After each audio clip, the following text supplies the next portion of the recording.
This storm is rewriting the rules of winter weather. And what we're witnessing across the United States right now isn't just another winter storm. Winter Storm Fern has become a weather phenomenon that defies normal categorization. This system spans over 2,000 miles from coast to coast, affecting more than 220 million Americans in what meteorologists are calling one of the most extensive winter weather events in recent history. The sheer scale of this storm challenges everything we typically understand about winter weather systems. Most winter storms affect regional areas, maybe a few states at most. Fern is simultaneously delivering heavy snow to New Mexico, catastrophic ice to Arkansas, and preparing to dump over a foot of snow on major northeastern cities. This isn't how winter storms usually behave. To put this in perspective, the storm's footprint covers an area larger than the entire continental United States has seen affected by a single winter system in over a decade.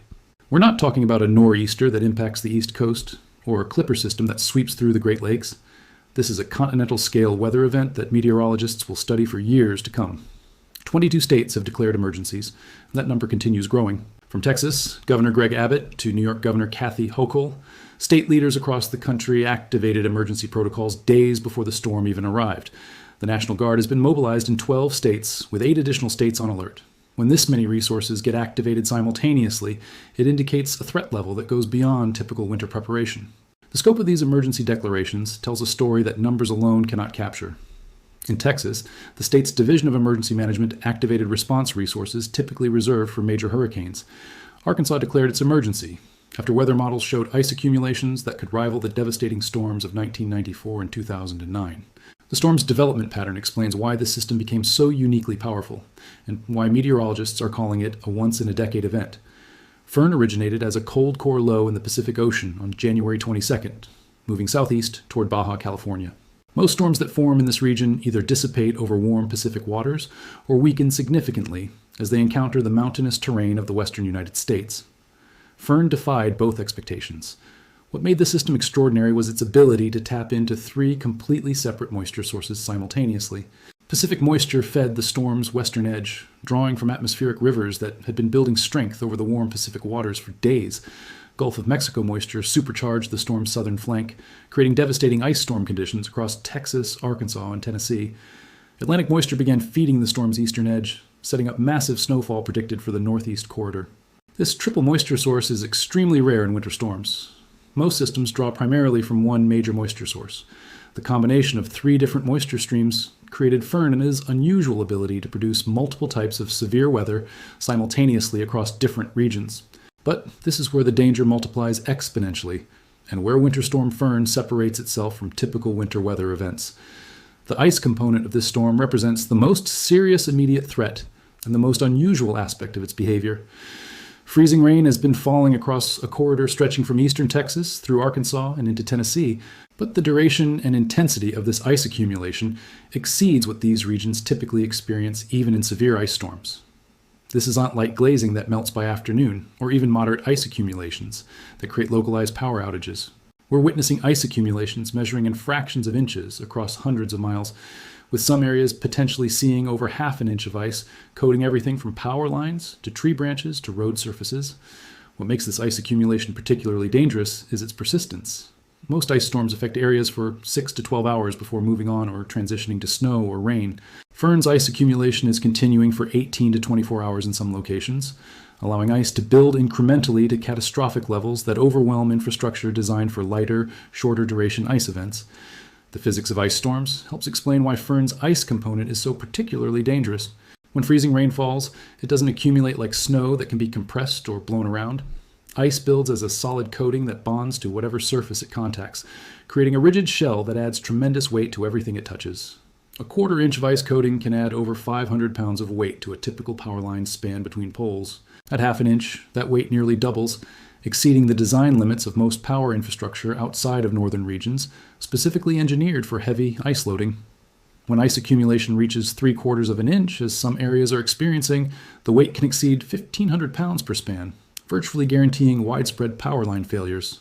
Current power outage numbers reflect the devastating efficiency of ice accumulation.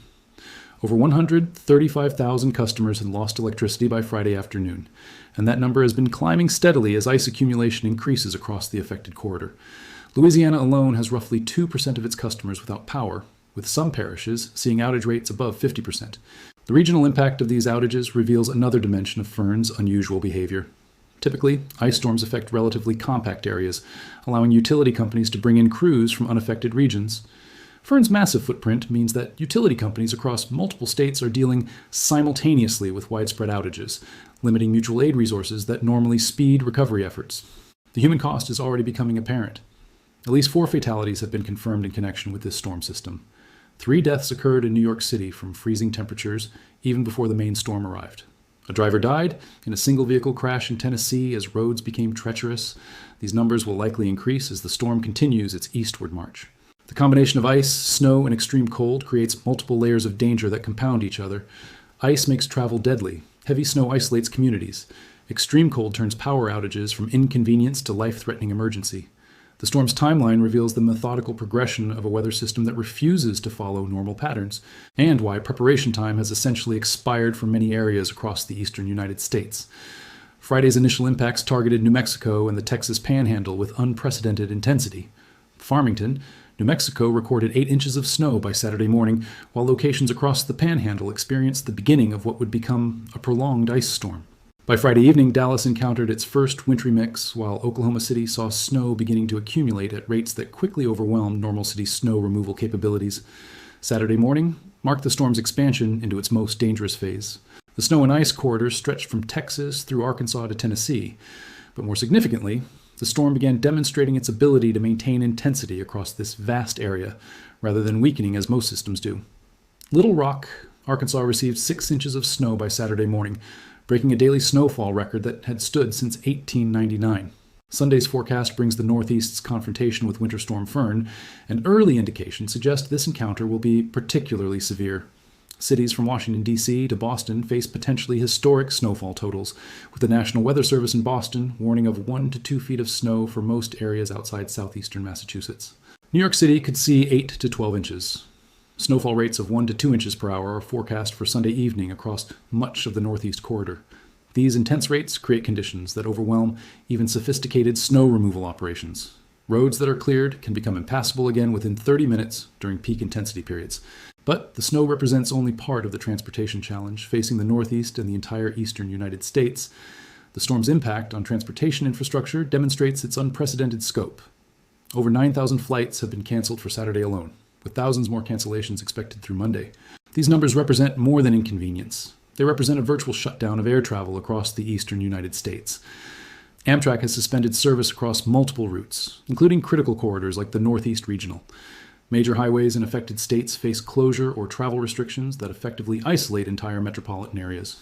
Interstate highways from Texas to Maine are experiencing some level of weather-related restriction.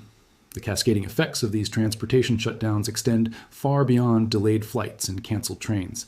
Medical facilities face challenges receiving critical supplies when delivery trucks cannot navigate icy roads. Food distribution systems experience disruptions that can lead to empty store shelves in affected areas. Supply chain disruptions from Winter Storm Fern will likely persist long after the active weather ends. Major distribution hubs in Dallas, Memphis, Atlanta, and Louisville face significant operational challenges that affect shipping nationwide. When multiple critical logistics centers experience simultaneous disruptions, the effects ripple through the entire continental supply network. The cold air mass behind this system represents a weather pattern that will dominate the eastern United States for an extended period. This isn't a brief cold snap that moderates within a few days. The Arctic air driving the system is substantial, well established, and shows little sign of retreating quickly northward. Wind chill values will reach genuinely dangerous levels across much of the Midwest and Northeast. Boston area wind chills are forecast to drop 15 to 20 degrees below zero, while areas across the upper Midwest could see wind chills approaching 40 degrees below zero. These conditions make any outdoor activity dangerous and turn power outages from inconvenience to immediate life-threatening emergencies. The combination of extended power outages and dangerous cold creates a public health crisis that emergency management officials are preparing for across multiple states. Hypothermia becomes a serious risk when people cannot adequately heat their homes for days or weeks. Carbon monoxide poisoning increases when people use inappropriate heating sources in desperate attempts to stay warm.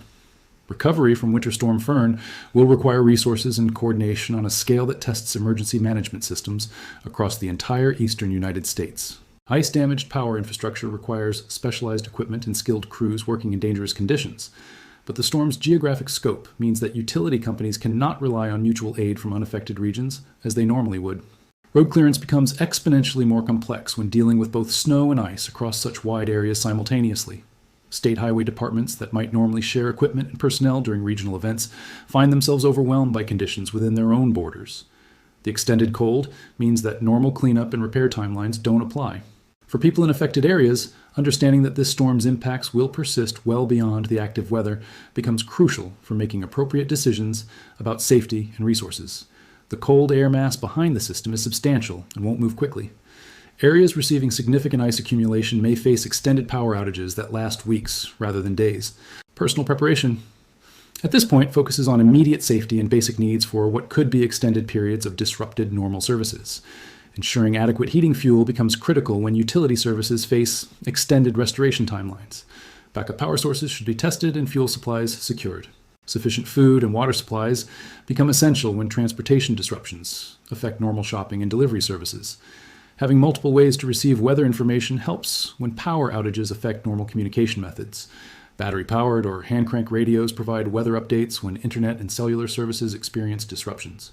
Emergency communication plans with family members and neighbors become important when normal contact methods may not be reliable. The agricultural impact, while less immediately visible than transportation chaos or power outages, could affect food prices and availability in coming weeks and months. Texas cattle operations face extreme stress from the combination of ice accumulation and bitter cold temperatures that could persist for days. Livestock require constant access to unfrozen water and adequate shelter, resources that become scarce when ice storms disable water pumping systems and damage agricultural buildings. Citrus crops across the affected region face potential catastrophic losses that won't be fully assessed until after the storm passes and temperatures moderate. Orange and grapefruit trees in Texas face freezing temperatures that can damage both current fruit crops and the trees themselves permanently. Even brief exposure to temperatures below 26 degrees can cause significant crop losses, and areas under Winter Storm Fern are experiencing much lower temperatures for extended periods. Dairy operations throughout the storm zone confront challenges that affect production immediately and potentially for months afterward. Ice accumulation can damage milking equipment and electrical systems essential for maintaining proper temperatures in milk storage facilities. When power outages persist for days, dairy operations can face total loss of stored product and potential health department restrictions that extend operational impacts well beyond the storm's duration. The interconnected nature of modern infrastructure means that failures in one system quickly cascade to affect others. Power outages disable water treatment facilities, which can lead to boil water advisories even after power is restored. Communication system failures affect emergency services' ability to coordinate responses. Transportation network failures prevent repair crews from reaching damaged infrastructure quickly.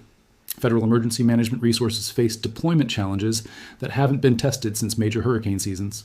The Federal Emergency Management Agency and other federal agencies must coordinate responses across dozens of states simultaneously while dealing with transportation networks that limit their ability to move personnel and equipment where needed most urgently. The meteorological community will analyze this storm for years, studying how 3 different jet stream patterns converge to create such widespread severe weather. The emergency management community will examine response protocols and resource allocation strategies to better prepare for future continental-scale weather events. Infrastructure planners will reassess design standards and hardening priorities based on how various systems performed under Fern's unprecedented conditions. This storm will be studied and remembered not just for its immediate impacts, but for what it reveals about our weather systems, our infrastructure resilience, and our preparedness for extreme events that exceed normal planning parameters. As climate patterns continue evolving, understanding storms like Winter Storm Fern becomes increasingly important for both meteorologists and emergency managers who must prepare for future events that challenge existing assumptions about what constitutes normal weather patterns. Winter Storm Fern represents weather at its most powerful and unpredictable, demonstrating how small atmospheric variations can cascade into major continental impacts that affect millions of people across vast geographic areas. While we can forecast these systems days in advance with increasing accuracy, their ultimate impacts depend on countless small variations that accumulate into major consequences affecting infrastructure, agriculture, transportation, and human safety. The situation continues developing rapidly, with conditions changing hour by hour across the affected region throughout this weekend and into early next week. Official weather services continue updating forecasts as new atmospheric data becomes available, but the storm's core characteristics appear locked in for the duration of the event. Staying informed through official sources and heeding all local emergency management guidance remains absolutely essential for anyone in the storm's direct path. This now is a storm that demands serious attention, careful preparation, and patient endurance from everyone it affects across this vast portion of our continent during what may be one of the most challenging weather events in recent memory.